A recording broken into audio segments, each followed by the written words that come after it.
Won't you just go away, thinking you can come here and get an interview with your low education? Don't you find that presumptuous? You're a million years too early. Get out. After my mom died when I was in high school, I started working right after graduating. I got fired from my job due to harassment from my boss, and was looked down upon even in job interviews. My life was a mess. Nothing I did seemed to work out. But I kept pushing, never giving up. Education doesn't matter. What's important is having a heart that cares for others. Now, I truly believe that from the bottom of my heart. My name is Mike Myers. I live with my much younger sister Emily, and our mom. We had a complicated family situation, growing up in a single-parent home. My dad divorced my mom before I was old enough to remember. I don't remember my father's face, and my mother, wanting to spare us any discomfort, never showed us even a single photo of him. Given we were a single-parent family, Mom would head out to her part-time job in the day and return in the evening. We lived on welfare, but my sister and I always saw how hard our mom worked. She graduated from a prestigious university, and she was also my greatest and proudest private tutor. Since I was in elementary school, I would ask her various questions about my homework, but she never just gave me the answers. Mom, this math problem is just too hard for me. All right, Mike, this is how it is. She never outright gave the answer. This was usual for her. She'd give hints instead, making me figure out the answers myself. Got it, Mom. The answer is C. Math is really interesting. Right on. Now that you've got the answer, let's have dinner. Emily must be hungry too. Mom was good at math and science. Maybe that's why I gradually started liking these subjects too. Mom, I want to go to a school for science. A state university, of course, because it's cheaper. Do you think I can make it? I want to get a job and help out. We'll live a better life. Of course, Mike. I'll support you so you can get into your dream school. Go for it with all you've got. I guess I was her hope. The last winter of my senior year in high school. It was just before Christmas, and I was studying hard for my dream college. I want to help too. That was my sister Emily, watching Mom cleaning the bathroom. Then, suddenly, Emily came into my room. Mike, come quickly. It's Mom. Mom has. I ran to the bathroom. Mom had collapsed there. We called an ambulance, but it was too late. She had passed away. The cause being a sudden aneurysm. Without showing any signs, Mom always looked after us warmly. With relatives' help, we managed to hold the funeral. I felt completely listless. Emily, still in her 6th grade, took time to accept the reality. If you need anything, just ask me, said my aunt, which was comforting, but she lived far away, and we hardly ever met, so I only managed to thank her. After the funeral, we faced Christmas and the New Year. I thought about the savings Mom had put aside for us, our current and future living conditions, trying to figure out answers on my own. On the first day back at school after winter break, just before leaving the classroom, I told my teacher, I've decided to give up on going to university. Mike, I'm sorry to hear about your mom passing away, but are you sure you have the grades to get into university? I think you might regret it. It's okay. I'll work and take care of my 6th grade sister, Emily. That's the best solution I could come up with. I have no regrets.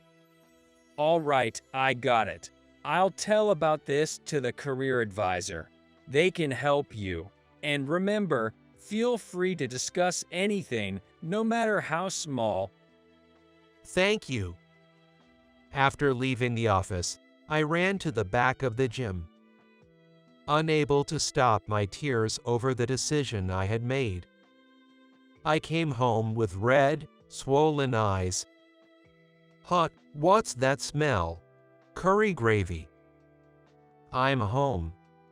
Oh, Mike, welcome home. I tried making curry gravy for the first time, like Mom used to. It's curried chicken because chicken is cheap. Really? That's awesome, Emily. But, is it a bit burnt? Don't worry about it. Let's eat. The curry gravy was a bit too watery, and the chicken was slightly burnt. It was Emily's first attempt at cooking, in her 6th grade. Emily, I've decided to start working after graduation of high school. What? But what about university, eh? Weren't you going to study there? This is the decision I've made after a lot of thought. It'll be okay. Then I'll go to university, eh? You got me there. Don't worry. I'll make sure to support you. I was slurping down some watery curry gravy with chicken that was a tad burnt when Emily made this bold statement about her schooling, and everything that had been weighing on my mind just clicked into place. After that, Emily started making lunches for me too. Despite being in 6th grade, she seemed to have accepted reality quite firmly. She was indeed a capable sister. From sudden university aspirations to job hunting. It was tough, but with the help of my classroom teacher and career guidance personnel, I managed to secure a job at a local company. My name is Mike Myers. Starting fresh at the local company, I was notably the youngest there. Especially in my department, everyone was significantly older. At 25, the closest in age to me was my boss, Thomas. Thomas was quite a character. Thomas, looking forward to working with you. 18, huh? High school grad. Yes, I graduated from high school. Is that so? Well, everyone else here has a college degree. Man, he's coming on strong right from the first day. I did my fair share of job hunting and went straight to work after graduating high school. From then on, I started each day at 5 a.m., leaving home with a breakfast and lunch Emily prepared the day before. I would arrive at work before anyone else, checking the sales reports, cleaning the restroom, and serving coffee to our clients, doing more than anyone as the office errand boy. Though it was menial work, I took care to do it meticulously. And almost daily, I faced the kind of harassment that my boss Thomas seemed to consider normal. Mike, did you prepare the presentation materials for Company B? Yes, here it is. What's this? Did I tell you to make a presentation like this? I tried to follow your instructions. It's not about trying. No one's going to look at this. Start over from scratch. What a waste of extra effort. This is why high school grads. I'll report this to the manager. Thomas is tight with the manager. Observing closely, you can see Thomas seems to be quite good at buttering up the manager. But once the manager leaves, he starts bad-mouthing him to me. That manager, useless. Wish he'd get transferred out soon. I was always amazed at Thomas's two-faced nature. One lunch break. On a particularly sunny day, I was sitting on the rooftop bench of our office building, spreading out the lunchbox Emily made for me. Today's lunch is curried chicken. Should be better than before. Don't lose to TJ and keep up the good work. That was the message from Emily. TJ, no doubt, referred to Thomas. I've told Emily about having such a boss, and she's always been a good listener. The curried chicken has indeed improved, tastier than before. After enjoying my lunch, I cleaned the lunchbox and returned to my desk. Home smells like curry. Mike, what did you have for lunch? My sister packed curried chicken for me. It was delicious. What were you thinking? We have a client meeting next. Planning to meet them smelling like curry. You're so thoughtless. Blood is thicker than water. This is why high school grads. Never mind, I'll go meet the client alone. If we don't land this deal, it's on you. Fuming, Thomas left alone to meet the client. I felt terribly down, but around 4 p.m., Thomas returned. Just great. No way we're getting that deal now. Damn it. I'll report to the manager how your sister's strong curry scent ruined it. Respectfully, Thomas, I accept my part. But please, my sister has nothing to do with this. Retract that statement. Oh, what now? You a siskin. I'll include that in my report to the manager. He's a siskin, I'll say. For the first time, I spoke back to my boss, unable to tolerate the constant harassment and remarks about Emily. I was well aware he often reported falsehoods to the boss. I realized I hated Thomas 6 months into the job. The days of enduring continued. Not only was my take-home pay meager, but the much-anticipated bonus turned out to be mere peanuts. A year and 5 months had passed since I started working. As usual, I woke up at 5 a.m., washed my face, and was getting ready for work when Emily woke up. Morning, Mike. Don't overdo it. You look tired. Are you going to be yelled at by TJ again today? Well, maybe. Lately, I feel like I've got the hang of dealing with TJ, like it's a boss fight in a game. I've got my strategies down. If you say so. Emily's words felt like a premonition. Of course, I had no real strategies for dealing with Thomas. Resigned to another day of scolding, I left for work with reluctance. A 15-minute walk from my house, there's a residential area with a park where my mom, Emily, and I used to play a lot. That's part of my commute route.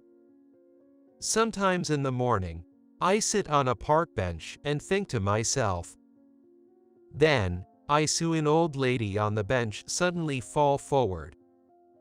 Ma'am, are you okay? I rushed to help her, making sure she could breathe easily by propping her up in a comfortable position. My head hurts. Head? I gasped, wondering if it could be a sudden aneurysm, like what happened to my mother. This was serious. I quickly pulled out my cell phone, called an ambulance, and hurried to get some water from a vending machine in the park. Ma'am, I've called an ambulance for you. Here, try to drink some water. Thank you. She managed to sip a little. She was conscious, but I couldn't take any chances. Having lost my beloved mother, I had learned what to do if someone suddenly collapsed. Always talk to them. Get them into a comfortable position, and provide what's necessary. Though this lady was a stranger, I didn't want her to end up like my mom. The ambulance arrived. The paramedic spoke to her. Ma'am, are you okay? She was just out for a walk and had no ID or cell phone on her. Thoughts of work crossed my mind, but people come first. I sent a message to my work email address explaining the situation and decided to accompany the old lady. May I ride along? We appreciate it. Please go ahead. We got to the emergency room. She was given an IV and an oxygen mask and transported on a gurney. While the doctors were checking her, I called my office directly to explain my tardiness, as the email seemed insufficient. A few hours later, the doctor who attended to her came out. It's dehydration.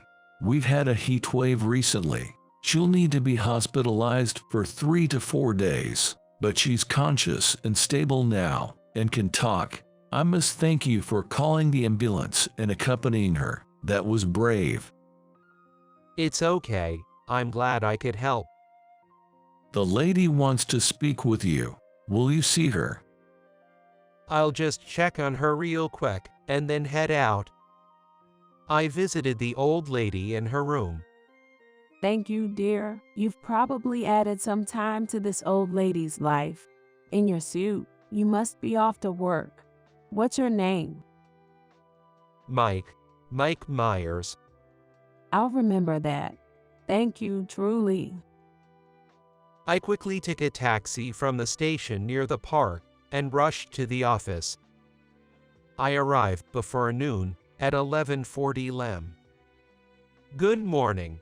I'm terribly sorry for being so late. I knew it already, but Thomas was furious. Mike, you were late because you were helping some old lady you don't even know. Do you realize what day it is? Yes, today we have the presentation with Company C in the afternoon. I prepared the presentation materials last night at home. Here, I have them right here. Hey, which is more important to you? Some old lady or the presentation with Company C? You know, I thought saving a life was the priority. Playing the hero, huh? You're fired. What? You weighed helping an old lady against a business deal and chose the former. We don't need a salesperson like that. The president and the manager are waiting for you in the reception room to discuss your heroic saga. Right after arriving at work, I went to the reception room. Just as Thomas said, I was told I was fired by the president and the manager. No matter how much I explained, it was futile. Thomas and the manager were in cahoots, always looking to trip me up. There was no doubt that they had presented their version of events to the president. That day, I went home in tears, frustrated by the unfair dismissal. I'm home. Welcome back. Today I made your favorite curry. Wait, what's wrong? Did Thomas fire you? What? It's all over your face. You've always been easy to read. There's nothing scarier than a woman's intuition. I told Emily about the circumstances and reasons for my dismissal. She fully understood and said, Every cloud has a silver lining, right? We learned that in English class today. You did a good thing by saving a life. And if that's the decision you made, I support you, my kind brother Mike. Every cloud has a silver lining, huh? Emily's growth and intuition as a person never cease to amaze me. I'm constantly encouraged by her. The curried chicken I had the next morning, with its spices spreading in my mouth, tasted better than ever. At the end of the month, I left the company. I'm going to be job hunting, but since I'll have some free time, teach me how to make your special curried chicken. I went to the supermarket to buy ingredients. I wanted to sit on the park bench I used to pass on my way to work and think about what to do next. When I entered the park, the bench was already taken. Not today, then. Oh well, let's head back. Just as I was about to leave, someone called out, Mike, Mike. "Huh?" It was the old lady I had helped the other day. She came over here and started talking to me. We sat on the bench together, chatting about recent events at a leisurely pace. The old lady, now fully recovered, seemed even more interested in me. Can she really be asking all these questions? She asked about various things, to my surprise. As we talked, I accidentally let slip that I had been fired from my job. I know the president of Company D. Company D, the well-known one locally. If you're free, why not try applying there? I'll speak to the president I know. Apply to Company D, that famous trading company. There's no way a high school grad like me could manage that. What is this lady talking about? I gently excused myself, trying not to make the situation awkward. Well, ma'am, I'm glad you're feeling better. I'll give Company D a token try. 3 weeks later, it was the interview day with Company D. I had studied up on the company, doing the bare minimum preparation. Wow, this is Company D. Their building was a 200-meter tall skyscraper. On the first floor, there were corner shops, restaurants, and a meeting area for business discussions, making me feel out of place all over again. Well, it's just a token application anyway. Getting turned away at the door is the most likely outcome. I told the receptionist my purpose. Hi, I'm here for an interview today. My name is Mike Myers. 2 minutes later, a male interviewer came down. Mike Myers, right? I'm Daniel, and I'll be conducting your interview. Please follow me.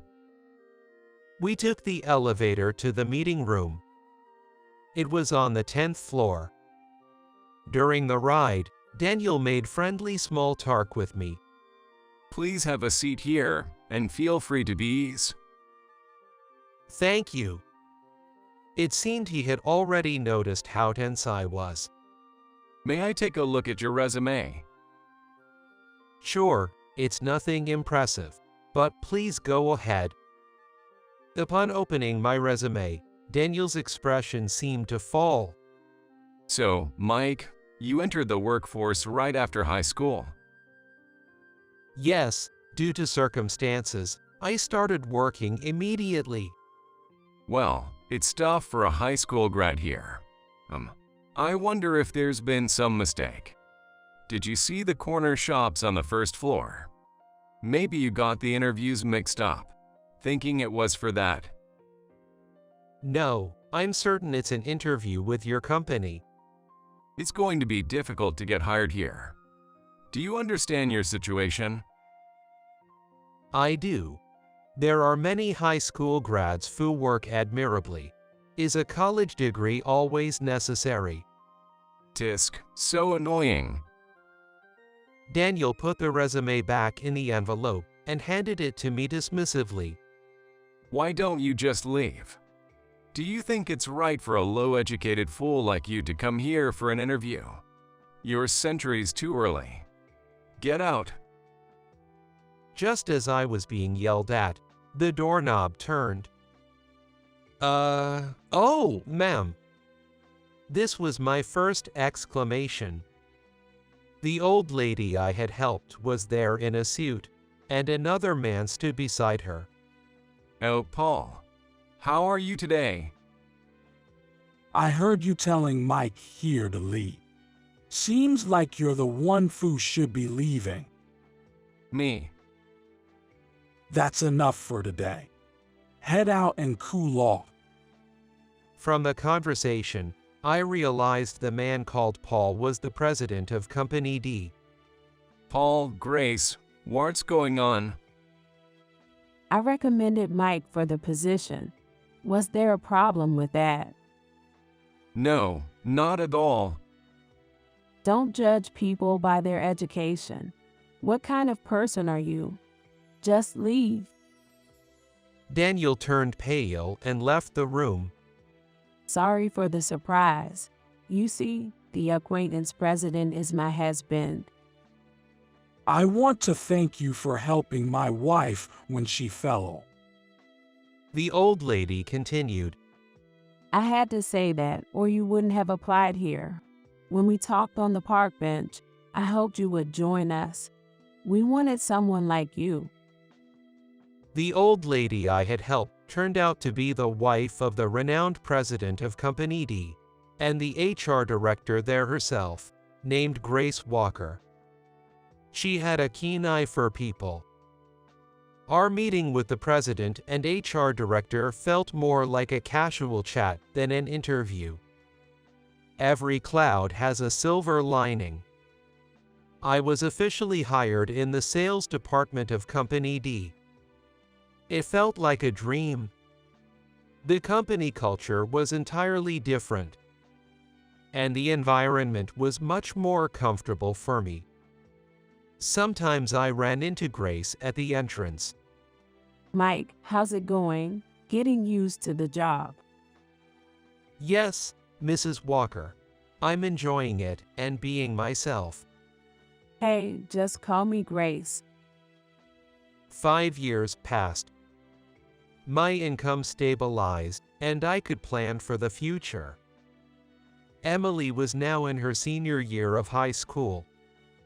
Her experience and age reflected in the lunches she made. I was always looking forward to unwrapping and enjoying them daily. Today's lunch includes a star-shaped omelet. What does this mean? After lunch, the president called me in. The old lady, no, the HR director was there too.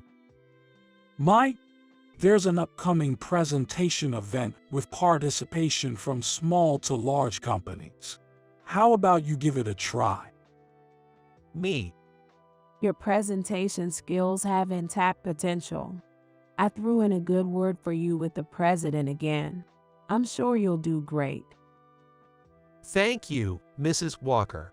I'd love to take the opportunity. I'll do my best. Hey, you can call me Grace, you know? The star mark in the lunches Emily made, that's what it meant. A month later, fully prepared, I went to the presentation venue. It was crowded, but I felt surprisingly calm. Wait, isn't that? It was Thomas, my former boss. He was also at the presentation. Our eyes met, and he quickly noticed me and glared. I see, Thomas is desperate too, but I have my own path to follow. I can't lose. Undaunted, I gave the presentation my way. In the end, I secured a contract with one of the biggest corporations. I had outperformed Thomas, a college graduate. Luck is part of skill. Joining Company D was fortunate, but beyond luck, I dedicated myself to thoughtful action. I never look down on anyone. I don't belittle people. The president and HR director had been watching my daily conduct. The person overseeing is really paying attention to the details. Both were thrilled with the contract I secured with a large corporation. I was promoted to sales director at an unprecedented speed. Now, I'm in a position to lead people. When teaching others, I never give easy answers. I'm dropping hints and letting them figure out the answers themselves. Just like my late mother taught me. The following year, Emily was accepted into the State University A, our mother's alma mater. She's a bit of a prophet with extraordinary intuition. My mysterious yet only beloved sister. As her brother, I want to watch over her gently until she graduates.